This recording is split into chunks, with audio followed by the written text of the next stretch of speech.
Quand la maladie arrive dans un foyer familial, des émotions diverses surgissent et des difficultés apparaissent. Et pour autant, la vie prend le dessus. L'épisode à suivre est parrainé par l'association Tracadom, dont l'objectif est précisément de rendre cette performance possible. Inspirez-vous de ce témoignage pour vivre une autre expérience de vous, en osant déplacer vos propres limites.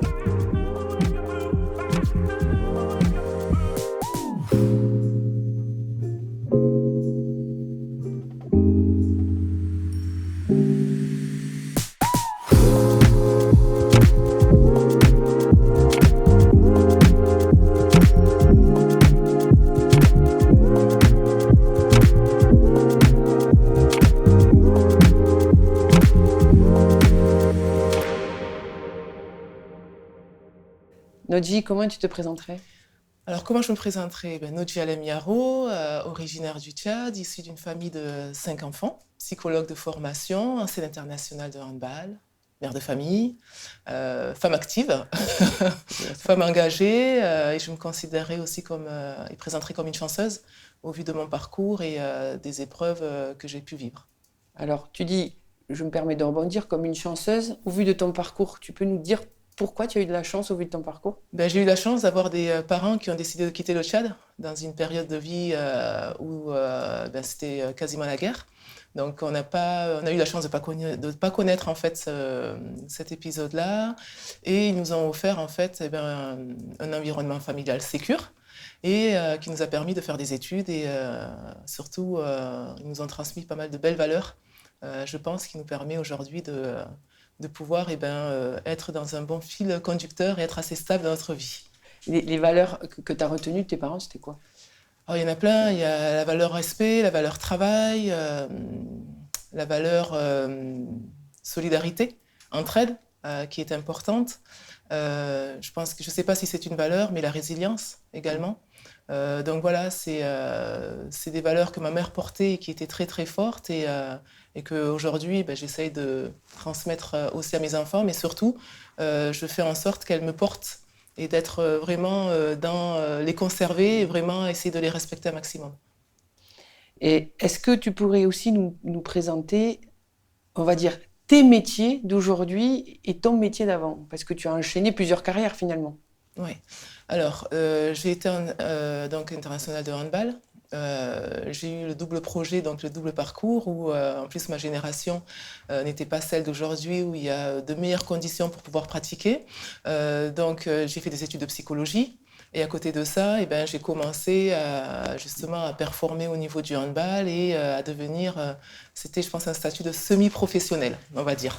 Donc il y a eu des moments où c'était par alternance, où le handball prenait plus de place que la psychologie, et puis après la psychologie prenait plus de place aussi. Donc à la place de faire mes études sur 5 ans, je les ai faites sur 7 pour pouvoir concilier les deux.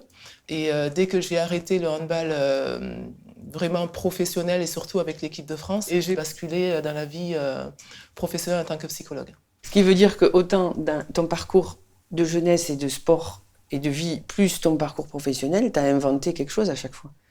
C'est quelque chose qui existait, sauf que dans cet environnement-là, c'était pas proposé. Donc je me suis autorisée en fait à concilier les deux. Et finalement, je pense que c'est une plus-value pour moi, parce que ça m'a mené à les pousser beaucoup dans la santé et la clinique, et puis après à ouvrir aussi le champ de la psychologie du sport. Ok. Et dans le hand, tu as eu cette sensation aussi d'ouvrir des portes comme tu l'as fait dans ton métier de...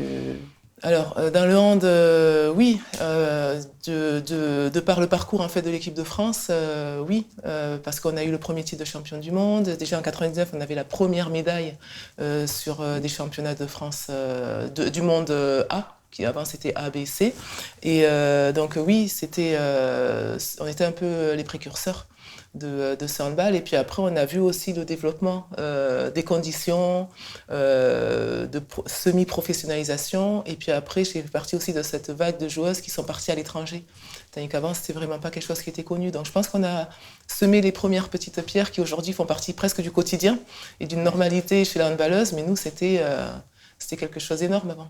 Alors tu dis souvent « on ». Oui, parce que... Tu emploies rarement le « je ». Oui, parce que j'étais pas la seule. déjà d'un à le faire. Et puis après, pour moi, le collectif, l'équipe est quelque chose d'important. J'aurais pas pu, je pense que je suis pas faite pour faire un sport individuel ou être ne serait-ce qu'en binôme avec un entraîneur seul. Donc le on, il est lié aussi à mon parcours et à tout ce que j'ai vécu. Et un individu seul, pour moi, ça n'a pas trop de sens. Donc le on, c'est parce que y a des filles aussi on a créé cette équipe de France ensemble. Et puis après, il y a des filles aussi qui ont eu d'autres parcours et qui ont fait la même chose et voire mieux. Okay. Et est-ce que c'est pas aussi lié à tes valeurs de solidarité et à tes valeurs d'humilité? Est-ce que c'est gênant pour toi de dire que tu as eu un parcours performant? Oui et non. Naturellement, je dirais oui, que c'est pas quelque chose que je porte instinctivement, même si avec le temps on commence un peu c'est pas gagner confiance parce que j'ai confiance en moi, mais être plus affirmé sur un moi qui va être unique en fait et qui sera pas corporate. Mais je pense que au vu de mon histoire familiale et au vu aussi de ce que ma mère a voulu nous inculquer dans cette notion de famille et de faire avec et de vivre ensemble, c'est compliqué pour moi de m'attribuer une réussite à moi toute seule en fait. Quand tu parles du collectif qui contribue à ta performance à toi, est-ce que tu penses qu'aujourd'hui, dans ton métier, tu es performante? Et est-ce que dans ton métier de handballeuse à l'époque, tu l'étais aussi? Est-ce que c'est les mêmes performances? Alors, je pense que je suis performante, mais j'ai la conviction que je pourrais l'être encore plus. L'éternelle insatisfaction. Donc, dans mon parcours de handballeuse, j'ai eu des moments de performance, de grande performance, et des moments de contre-performance. Je pense que ça fait partie du quotidien du sportif, et que la chose la plus compliquée, c'est de pouvoir se gérer quand on est justement dans les périodes de contre-performance, où on brille moins, où on peut se remettre en question, et de garder en fait un socle ou une base qui nous permette de garder la tête un peu hors de l'eau et pas tout remettre en question. Et donc c'est un moment très, très intime, tout comme les moments de succès sont des moments aussi importants parce que il faut comprendre comment on réussit, qu'est-ce qu'on a mis en place. Dans le travail, je pense peut-être aujourd'hui plus exigeante que peut-être sur le terrain où j'étais plus jeune, où j'étais... Ouais, je pense qu'il y avait plus de naïveté ou plus d'entrain, tandis que là, le travail, il y a quand même le handball était mon travail aussi, mais là, en tant que psychologue, il y a cette relation déjà avec l'athlète ou avec l'autre personne, ou patient, ou oui, parce qu'il y a pas que je ne suis pas que des sportifs, mais après, il y a cette volonté aussi de résultat, c'est-à-dire qu'à un moment donné, on m'a impliqué dans un projet, il y a des objectifs un peu à atteindre, et j'ai envie que ça marche. Ok. Alors, tu as commencé à poser performance et résultat. Moi, je fais une définition de la performance c'est la capacité à aller toujours là où tu n'as jamais été. Et je le différencie du résultat qui est une conséquence pour moi. Ouais. Tu es d'accord avec ça? Oui, complètement, parce qu'on peut être performant et pas atteindre le résultat escompté ou voulu. Parce que pour moi, le résultat, il n'est pas dépendant uniquement de la personne, surtout dans, par exemple, un match de handball. L'adversaire, l'arbitre va impacter le résultat. Si, des fois. Malheureusement. L'arbitre est un être humain, donc des fois il fait des erreurs. D'accord. Donc voilà, il y a ce côté-là où on ne maîtrise pas tout quand on parle de résultats. Par contre, on peut se fixer des objectifs. On peut, en tout cas pour moi, ce qui va être important, c'est de pouvoir travailler à 100% dans ce que je vais maîtriser, contrôler. Donc oui, il y a cette différence entre la performance et le résultat. Par contre, de l'un découle l'autre. Donc, résultat médiocre, performance médiocre. Je pense il peut y avoir une corrélation en fait qui est faite. Ou sinon, ça s'appelle de la chance. Ça s'appelle quelque chose qui va arriver une fois dans sa vie où on va être contre-performant et l'autre va être encore plus contre-performant que nous. Mais sinon, pour moi, il y a cette quête de la performance. Et je suis assez d'accord avec toi sur cette notion d'aller chercher un peu cet inconnu, cet endroit où on a l'habitude de pas forcément fonctionner comme on fonctionne habituellement, où on va un peu se remettre en question, se remettre un peu en danger aussi et sortir un peu de cette zone de confort. Et d'aller, du coup, c'est quelque chose qui va nous permettre d'exploiter des nouvelles capacités et de se challenger un peu. Et ça, on peut très bien aller dans la performance, mais pas avoir le résultat voulu et peut-être même être surpris d'un nouveau résultat qui n'était pas attendu. Donc oui, je suis plutôt en phase avec cette définition. Est-ce que tu as des exemples de zones d'inconnu que tu as exploré dans ta carrière d'avant ou ta carrière de maintenant? Quand l'ancien président de la fédération, Joël Delplanque, m'a proposé d'être président de la Ligue féminine de handball, alors c'était toujours le handball, mais c'était vraiment l'inconnu parce que moi j'ai toujours eu ce rôle de joueuse. Et là, je devais passer de l'autre côté en fait, du terrain. Et au début, j'avoue avec beaucoup de transparence que j'étais pas forcément... Déjà, c'était pas une demande de ma part. Deux, c'était même pas quelque chose que j'avais imaginé ou élaboré dans mon plan de carrière, on va dire. Et de trois, c'était même pas la bonne temporalité où j'arrêtais ma carrière et j'étais plus en mode repos. Par contre, après, c'est vrai qu'il y avait cet inconnu qui m'avait assez intéressée, assez challengée. Donc, des fois, il faut oser. Et après, c'est vrai qu'il y a des moments où on me propose des choses et je suis... quand je vois mon parcours et quand je vois l'enfant que j'étais, des fois, je me surprends à accepter des choses que je pense que j'aurais pas accepté. Et ça, je pense que c'est le hand et c'est le parcours que j'ai eu aussi qui m'a permis de me dire, allez, on y va. De toute façon, qu'est-ce qu'il y a à perdre ? Je ne mets pas ma vie en danger non plus. Je ne peux que découvrir de nouvelles choses, apprendre de nouvelles choses aussi. Et après, on fait le point si ça va ou si ça ne va pas. Donc, il y a un côté très instinctif et curieux. Ouais, je pense que je fonctionne beaucoup au feeling, au côté instinctif. Je pense que ça me définit. Et après, cette curiosité d'aller voir... et pourtant, je ne suis pas non plus en train d'explorer des 100 et des 1000, parce que je pense qu'il y a des personnes qui sont beaucoup plus curieuses. Mais il y a quand même un peu cette quête de nouveauté, de se dire qu'est-ce que c'est que ce challenge, qu'est-ce que c'est que cette chose qu'on me propose. Et puis après, je pense que ce qui va m'intéresser, c'est le projet aussi derrière. C'est-à-dire que me proposer quelque chose qui n'a pas de sens, juste par curiosité, c'est juste pas possible. Il faut que ce soit qu'il y ait une vision, qu'il y ait quand même quelque chose, une envie de progresser. Et je pense que là, on retouche un peu cette notion de performance, où le président, la façon dont il m'a proposé présenter la Ligue, c'était quelque chose pour la faire grandir. Et c'est là où moi, ça m'intéressait de construire quelque chose et de l'amener à se développer. Et il y a du collectif, parce que là, pour le coup, le collectif t'anime profondément. Oui, il y avait le collectif, mais c'est pas le même collectif que sur le terrain. Ce désir-là de toujours apprendre, de toujours être challengé d'une certaine façon, ils viennent d'où ? Honnêtement, je ne sais pas. Je ne sais pas parce que plus jeune, je pense qu'au contraire, j'étais quelqu'un de plus tourné vers moi, renfermé, plus petite. Après, je pense que la pratique du sport co m'a ouvert un peu à des nouveautés. Moi, je dis toujours que mon plus grand voyage, ça a été celui de la Rainerie où j'ai grandi. J'ai dû aller à Jolimont, aux Argoulets, pour m'entraîner. Et en fait, on est dans un choc culturel où j'ai découvert énormément de choses. Donc, j'étais dans ma cité, et puis après, j'allais quand même dans des quartiers qui étaient beaucoup plus... avec une classe sociale beaucoup plus élevée. Et ça a été pour moi un énorme voyage. Donc, je pense que là, ça m'a ouvert un peu à c'est quoi cet autre univers ? Donc, un peu, ça a commencé à me stimuler dans ma curiosité. Et puis après, le départ de Toulouse pour Metz. En fait, il y a toujours eu après de Metz pour le Danemark. Après, il y a toujours eu des petites choses où finalement, les kilomètres se sont augmentés, se sont multipliés. Et je pense que c'est avec le temps en fait que j'ai développé ça, mais c'est pas quelque chose que je portais forcément en moi dès le départ. Il y a beaucoup d'écarts culturels aussi finalement, parce que tu passes d'un quartier, d'un milieu social à un autre milieu social, d'une région à une autre, et d'un pays, vu l'origine familiale, qui est quand même aussi à l'opposé. Ouais. Est-ce que ça, c'est un choix conscient de ta part ou ça s'est fait naturellement ? Non, je pense qu'il est complètement inconscient. Et je pense que, heureusement, heureusement qu'il est inconscient, et je pense que j'étais motivée par d'autres choses. Et je pense que c'est ce qui m'a aidée, c'est-à-dire de ne pas trop le mettre en mode cerveau et de plus aller sur le côté instinctif, feeling et curiosité, du coup, qui ne vient pas d'une curiosité intellectuelle, mais plutôt d'une curiosité de ressentir les choses et de vivre de nouvelles expériences.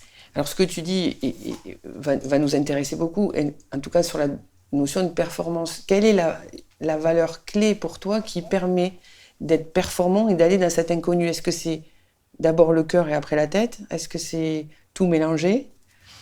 Alors, je pense que notre cerveau, il est fait par rapport à notre corps et comment notre corps s'est développé avec le temps et que c'est pour moi peut-être une erreur de penser que c'est le cerveau qui va contrôler le corps. Je pense que c'est plutôt notre corps, nos émotions, notre mouvement, notre façon d'explorer le monde qui va moduler après notre schéma de pensée et tout le reste. Donc pour moi c'est plutôt la découverte de ce monde-là, comment on se construit et comment on fait lien et on fait corps avec le monde, qui met en place tout un schéma de pensée, plutôt que de l'inverse, de penser que tout vient de la tête et puis après le corps va s'adapter en fonction. Mais je pense qu'il n'y en a pas... Pour moi, c'est ça le premier, mais par contre, c'est un vase que ça a double sens en fait. On ne va pas mettre une priorité sur l'autre, parce qu'à un moment donné, on le voit, quand notre corps s'exprime, il peut faire des choses complètement remarquables. Et puis après, des fois, notre cerveau, par contre, peut nous bloquer et empêcher notre corps de fonctionner, de s'exprimer comme il le veut. Donc je pense qu'il n'y en a pas un qui va primer vers l'autre, mais je pense qu'il y en a un qui va initier et qui va amener l'autre à se modeler différemment. Donc du coup, je pense que j'ai plus, moi, été dans une relation au corps, au ressenti, plutôt que dans quelque chose de plus cortiqué intellectuellement qui m'a fait me poser 305 000 questions parce que j'aurais pas pu. Et c'est vrai que, par exemple, quand j'étais à Metz et que je suis partie au Danemark, je l'ai fait à un moment donné parce que j'en avais besoin. Et je l'ai pas. C'était presque une notion de survie. Je sortais de Metz, j'avais une période de blessure, j'avais besoin de nouveautés. Je me suis pas dit s'il fallait que je pose sur papier le pour et le contre, j'aurais choisi un club en France où j'aurais été plus préservée que mise en danger dans ma performance et tout le reste. Donc je pense que je fonctionne comme ça, instinctivement. Oui, il y a un côté vital dans ce que tu dis aussi, d'un exemple que tu donnes. Et tu dis, j'en avais besoin. Ouais. Est-ce que tu sais de quel besoin tu avais ? Tu le sais aujourd'hui, le besoin, c'était quoi ? Je ne sais pas si je vais pouvoir répondre entièrement à la question. C'est une bonne question. Je pense que j'avais un peu ce besoin de me rechallenger, moi, de me recréer un peu, d'avoir ce changement. J'avais vécu 7 ans à Metz. C'était 2002. 2002, on était avant le titre de champion du monde, donc il y avait une fin aussi d'un cycle avec une équipe. Donc peut-être que j'avais besoin aussi de retrouver, de recréer une nouvelle équipe. Je pense que j'étais aussi intéressée et curieuse de ce championnat danois qui était hyper performant.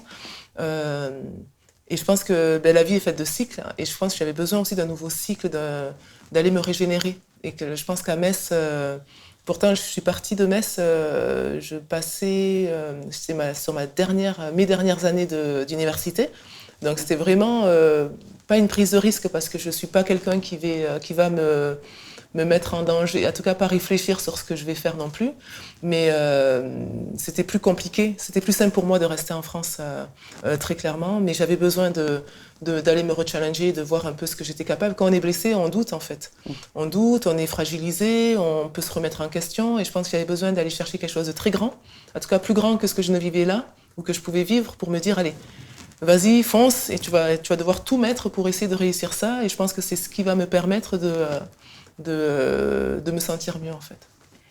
Dans la description que tu fais de ton process à toi de performance et donc des résultats qui vont avec, moi ce que j'entends que ça implique chez toi, c'est une remise en question par cycle. Il semblerait quand tu l'expliques que tu te remets en jeu dans ton entièreté de manière régulière. Oui et non, parce que je pense que c'était plus aussi je pense que oui, dans cette notion de cycle, ça peut être quelque chose un peu qui va s'épuiser. Et quand je vais sentir que ça peut commencer à s'épuiser, que ça ne sera pas comme avant, qu'il y aura moins de lumière, entre guillemets. Et pourtant, je parle du club de Metz, où Metz a continué à performer, mais ça n'aurait pas été avec la même équipe.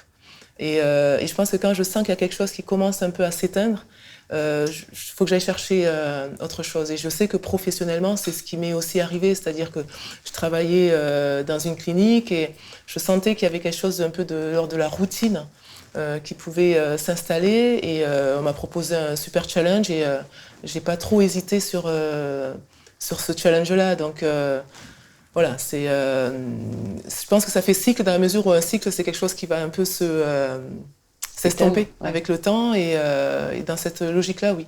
Et du coup, fonctionner comme ça au quotidien, les gens, il faudrait demander aux gens qui vivent avec toi, qu'est-ce que ça implique ? Ça implique que mon conjoint ne comprenne pas tout et qu'il me demande des fois comment je fais.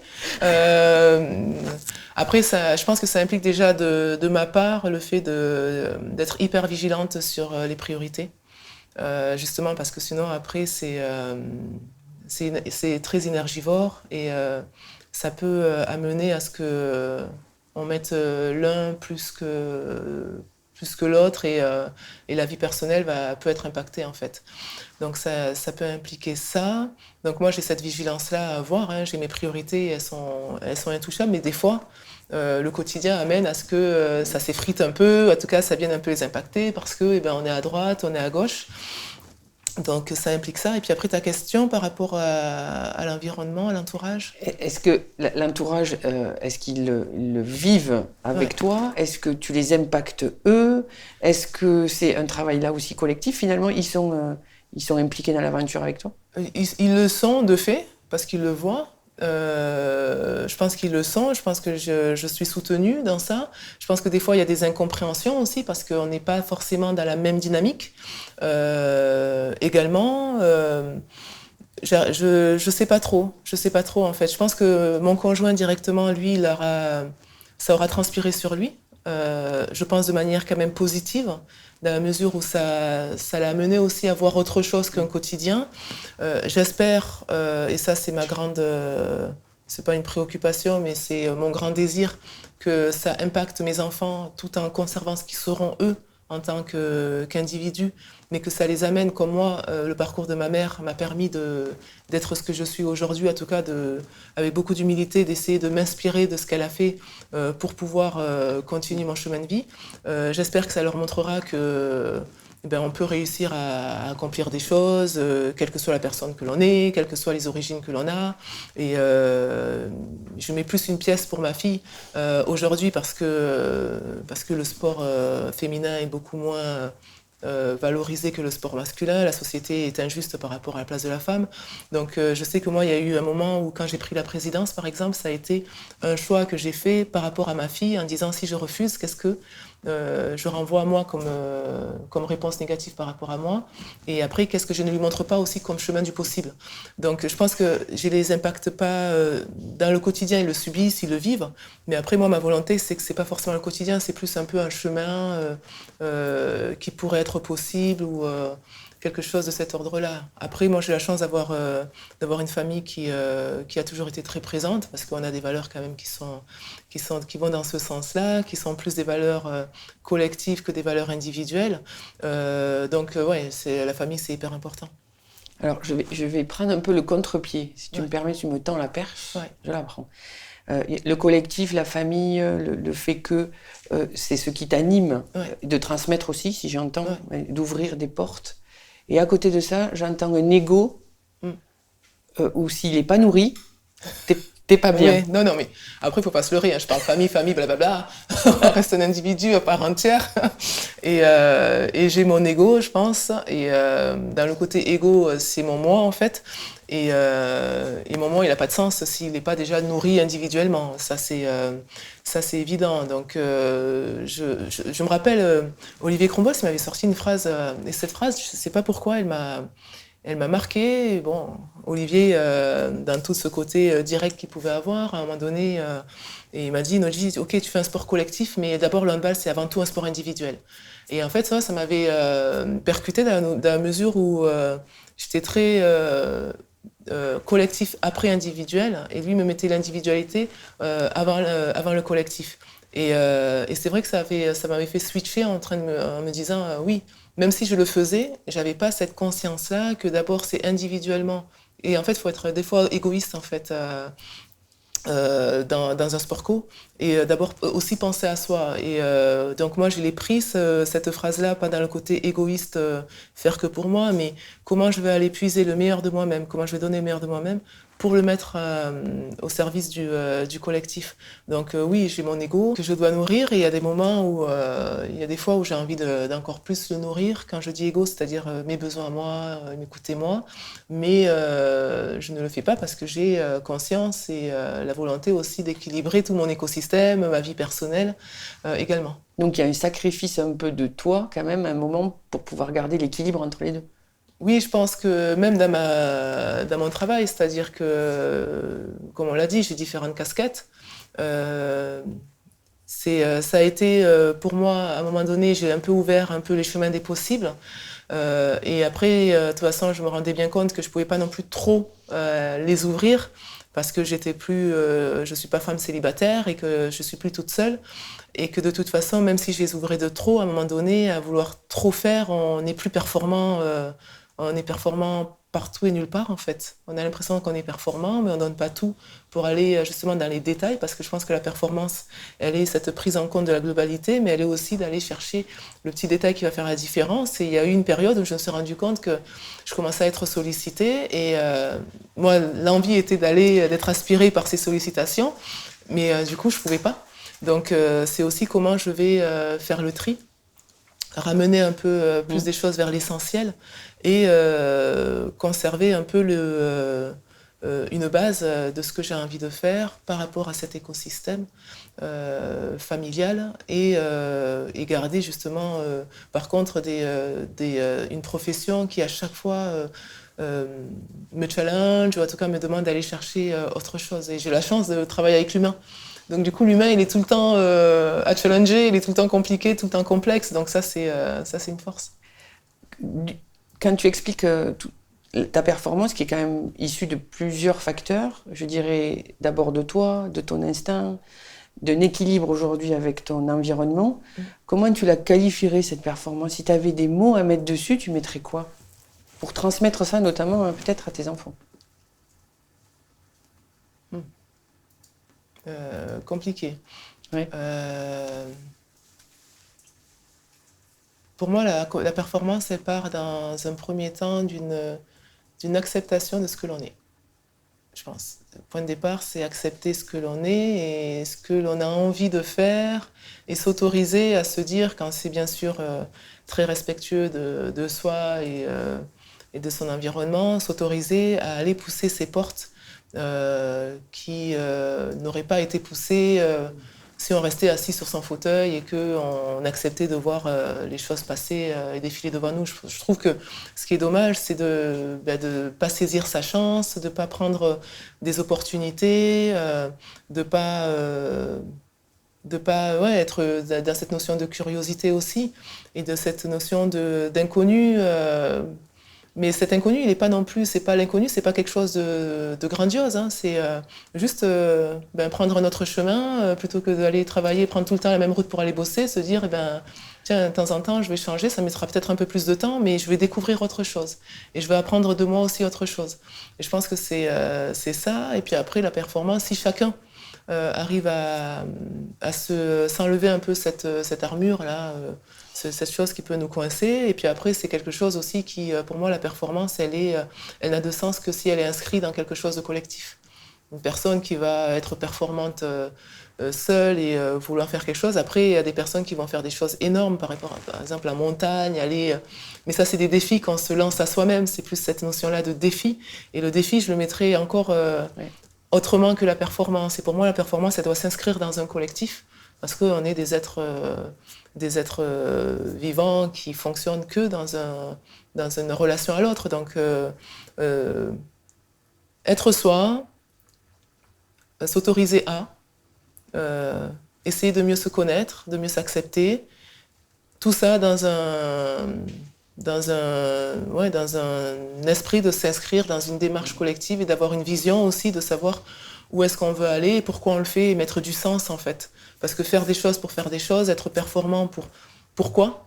Donc je pense que voilà, pour moi ça va être quelque chose qui s'apparenterait en tout cas, parce que c'est pas forcément une définition, mais qui s'apparenterait à quelque chose comme ça. Et puis après, énormément de résilience, de capacité à se dire ok, j'ai vécu quelque chose de difficile. C'est comme ça, de toute façon, la vie est difficile, la vie est faite d'épreuves, mais qu'est-ce que je mets en place? Qu'est-ce que j'apprends de moi? Qu'est-ce que j'apprends de l'autre? Qu'est-ce que je considère comme bon à conserver? Qu'est-ce que je considère comme inutile? Et comment j'avance? Si tu me permets, moi, le retour que je fais, c'est dans ce que tu fais dans ton métier aujourd'hui, tu le fais déjà. Dans tes différentes casquettes, tu le fais déjà.